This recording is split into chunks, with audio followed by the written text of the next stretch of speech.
All right, we're joined by Coach Smith following the weekend sweep of Stanford and Cal. We'll be headed to Arizona this weekend to face the Wildcats and the Sun Devils. Coach, if you want to just give sort of a synopsis on the weekend and look ahead, and then we'll open it to questions. Yeah, no, it's obviously a really good weekend for us. I thought the Cal game, we played really well. I thought that Cal came out and played really hard, and we were able to push that thing out, big, comfortable win, which is great. And then the Stanford game was which you kind of league game you see in mid-February where we got out to a good lead and probably, we've been pretty good about not getting full of ourselves. And I don't even know if that was the case because they're such a potent offense and we got down 5 and we had to make some plays to win that game. And our defense down the stretch in the second half was really good. So it gives us some confidence moving forward. And obviously this week's a big test on Thursday. I think they're leading the country in scoring margin at home. And they're just a really talented team that and a great atmosphere and one of the best in the country. So, pressure's a privilege, and we got an opportunity to do that, and got a somewhat quick turnaround to play the Sun Devils on Saturday at 6. But we're at this crazy 9. Is it 9 o'clock tip on Thursday? Local 9. Yeah. Oh, local. Is it 8 there? I don't think so. 8 here, 9 there. Oh yeah. That's what it is. 8 here. Oh my gosh! All right, that's a while. Yeah, oh, good. Well, our body clocks will be all right, but that's just a long day waiting for the game. So we're up for it. Kyle, obviously some big news today. First time in 16 years for the ranking. I know the cliche thing. You ask teams about this, and you don't really care about the rankings. It doesn't mean anything in the end. But I have to imagine it's got to mean a little bit here. No doubt, it's an accomplishment. It's part of the package. A little unexpected, and not that didn't think we could be, but I really haven't been following it. I don't know if I'm sure our guys probably were, but it just comes with the notoriety and being a little more scrutiny, a little more target on your back. Those are the downsides of coaching things, but to up to this point to be able to be ranked is really we're like the new faces, and we as a staff we thought we had good personnel, but to actually be able to do it is really it's hard. Like I always say, like Roy Williams coached North Carolina, he had pressure. He had to go to the Final Four, win a national championship every year. It's a good job. It's but to be able to kind of put ourselves in that rare air, that's awesome. And with that, you said the pressure. There kind of comes pressure now with the ranking. How do you think you guys will handle that? Yeah, I mean, we'll see. I think this group has been great that way. We may, doesn't mean we can't get beat, but I think they've been good about keeping an even keel. I think Andre being our leader, really Isaac and Oscar are very even keeled dudes. They don't get too high or too low. Miles and Ruben are another story. They're pretty excitable, but I think like the other guys I mentioned, they really keep our program in a good spot there. So, but like I said, that being said, we played well at Washington. They had a really good crowd and good environment. And I think this one will be a little more geeked up. Kind of along those lines, how do you keep a chip on your shoulder while getting praise now? You're no longer maybe the no one believes in us kind of group anymore. I can't really tell you. I've been the underdog forever. So, no, it's just a difference. You're being able to play with there'll be a big target. We're not naive. We beat them here, and they are an emotional team. They're like Mike Tyson in his prime. They're going to go for the knockout. That's what they do. They did it their last game. I think, am I crazy? Did Arizona State beat them there last year on that half-court shot? Cambridge, yeah. Yeah. So they have a long memory, and they were ready for that one. So, I just think that this one, the chip and all that. So this is it's one of the premier programs you're playing in a meaningful game. So it'll be tough. Outside of the game earlier this year against them, can you take anything from going in there last year and winning, even if it's just as much as what to expect? Yeah, I think totally different context. I think we were sub 500 team at the time, had lost Arizona State on the road, and probably caught them a little flat-footed. But absolutely, we have some guys on the team that won there, so there's no doubt you got some good juju, as we say, down there. So, and that matters. That matters for sure. I'm wondering about Jaylen. Obviously, you wanted to get the most out of him when you brought him over from Sonoma State, but is there any part of you that's like surprised, like how quickly he's adjusted, to this level already? Yeah, absolutely. I mean, so many of them have surprised me, but and I told you, but I had a really good hunch that he was good just after working him out the summer and just his approach to things. I mean, he is elite. He reminds me like when I coached Matthew Dellavedova. He just tiger about taking care of his body, about getting his shots up, he's just very regimented. He's very, as Coach Shaw called it, he has an engineer's mind. I said, yeah, you just kind of, and those guys usually don't let you down, and he's all that. And then he was hurt there for a stretch. I'm like, oh, we got to, and it took him a while. It took a while, just I think more the health, and it would have been nice to get him through that early in the season and just like that. But once we inserted him, he's been playing well. We've been playing well. It's kind of probably gave him a little permission that he, like even though I said it the whole way, like you're good, you're a good player. And I think once he did it a little bit, I think he's like this team a little bit. It's kind of like grown in confidence. So. And then I was also curious about Oscar's just recruitment out of JUCO and Australia. How did what was the process for kind of locating him, and then I guess what you kind of see in him? We're blessed.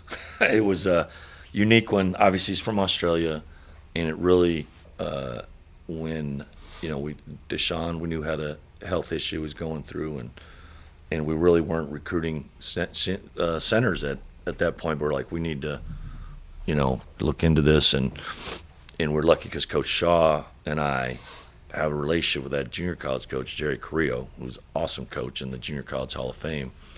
And it goes back to when he was a high school coach, and I was running team camps at San Diego.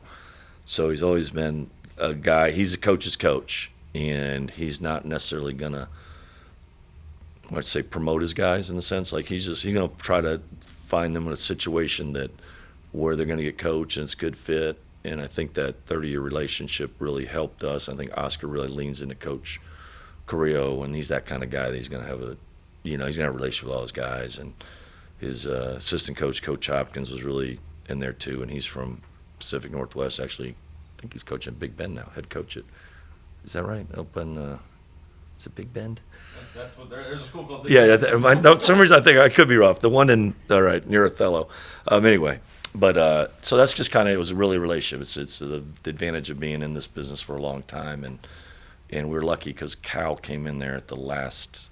We're a little ahead of them, and they had an assistant from Australia, and I was like, oh no, that's another relationship they've tried hard to beat, but we just got it done early, and he was an All-American, that stuff, and not everyone's playing with those guys. He's a pretty skilled 6'11" guy that. He's kind of a throwback, and it's been great. It kind of leads into my question. We're talking about Oscar. Obviously he did a great job on Reno and a great job on AMAC. Ballo might be the toughest straight-up guy to guard in the conference. He was 4 of 11 the last time you guys faced him, but I think he's averaging 16 and 13 over his last 5. How much have you kind of, presented that to Oscar, say, hey, great, you shut down these two skilled bigs. This might be the toughest guy just because of how big, how strong, and how good of a rebounder he is? No, our guys know. And their biggest thing is that so strong, hard to keep off the glass. He had 8 offensive boards, so we got him to miss, and that's only half the battle, And then it's like keep him. He's got such good hands, and it's going to be a 2 or 3 man battle, and that's what you got to worry about. The way they play is that they will run through your post with fouls because they're just so committed to putting it in there, and they throw it in from the top where it's hard to provide much help, and they do a great job of sealing you up there. And actually, I think Ruben did a better job on him at our place, So that's what keep Ruben going is just, and he's been great. And it's like, hey, sometimes your minutes are short not because you did anything wrong. It's just that Oscar was playing so well, and Reno is, an NBA player in my mind, and we did 1 assist, 5 turnovers. He did an awesome job, and AMAC too is, So it's just. I guess if there's a defensive heater, he's on one. And but I know the deal because you'll get fatigued trying to. That's the other thing, the attrition of just what is Ballo weigh? 270, and he's wide, and he's just and it's not like Oscar's small, but he kind kind of makes them look a little small. So yeah, we need both, and Isaac will have to get thrown in there a little bit too, probably at some point if we say have some issues. What's it say about the state of college basketball that there was 135 points scored in the game you guys beat them down there last year? Each team returns 18 of those points. Oh my gosh, I just think that's what we're looking at. Wow, that was. Balo must have had a bundle of them. Balo had 11, Larson had 7, and then they also played Vassar and Boswell, but they didn't score. I think it seems like they returned a lot, to be honest. No, they didn't, but I don't know. It's just what it is. It's just people are following. I think college basketball's still doing okay as far as viewership and interest. I think you better get invested in your coach and your school a little bit, and the names and faces right now will change a little bit, but I think there'll be a little bit swing back with some guys like, and that's what we're hoping, is that our experience is so good, and we, like I said, it's a program. So all I know is faith, family, team, academics, and I think parents will be appreciative of that, and there's still your mercenaries that are out there trying to find the better situation. But I don't know. I hope that answers it. When they were here in January, you guys held them to 70 points and 1.01 points per possession. That's their lowest since Princeton last year. They were 37.5 from 2. That's their lowest since Houston in the Sweet 16 in Tommy's first year. How do you kind of replicate that, also knowing that keeping them to that number is not exactly something you can just look at and say, let's do that again? Yeah, I agree. I think that's a little bit of fortunate. It might have been the week off. They actually had a week off. We thought it was a disadvantage for us, but maybe it was an advantage. They were not their normal 60% from 2. It was about, they get layups. They're post players. So in our size and in our we're pretty good around the rim. So we've got to give ourselves some credit. But the thing is you just can't let them they get downhill. So they're so fast, so athletic. Like I said, you got to do your best to keep them out of transition, and that's a little bit contingent on how we play offensively too. So if you're pooping up the ball and taking bad shots, you're going to be trying to take charges to stop them, and that's not a usually good plan. Kyle, not to get too sentimental here, but I imagine when you took this job, this is the type of season that you hoped for out here. I imagine. Yeah, every year. It's not that. I mean, honestly, when I took the job, it's baby steps. It was to get, and I hadn't coached to this level, and you feel like you have a good understanding when you're coaching at a mid-major, like we want our chance, and then you get in a league like this, you're like, there's real dudes. I mean, NBA players on every team almost, there's an NBA prospect.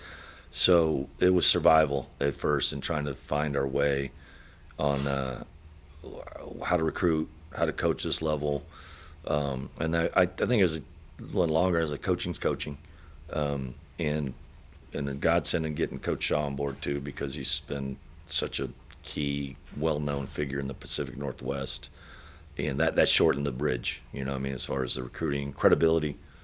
That's when anytime you take over a new job, it's like I'm in an area that, my wife's from here, and I recruit up here a bit, but they're always going to be, locals are going to be skeptical, and we did that. So then and it's just kind of lined up how the Bennett's, how they did their, how they took them a while. I think it was last place, or I mean, it was 10th, 8th, 10th. And I said, Tony's got the best dad ever. He was taking bullets and then Tony took over and took off. So our 5th year versus their 5th year is, hopefully, maybe we're in the same ballpark.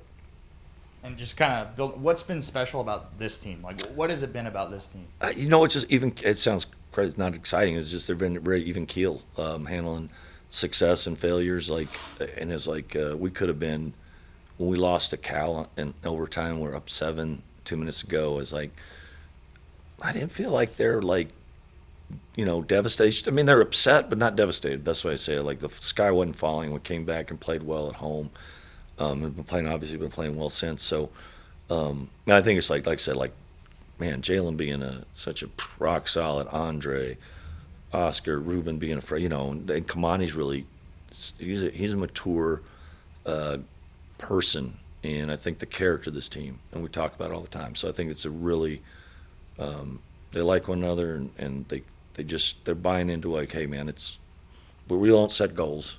So I said it's improvement every day, building your character. Character wins.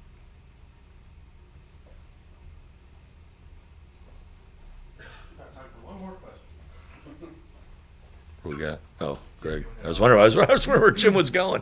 I thought there's someone back there. He's got someone hanging Yeah, I on. was gonna say. not that I know of. Yeah. You've talked about Coach Shaw a million times, but I'm wondering, like, how do you best capture what he does with this program on whatever level you can comes to mind? That's you'd have to be around here every day.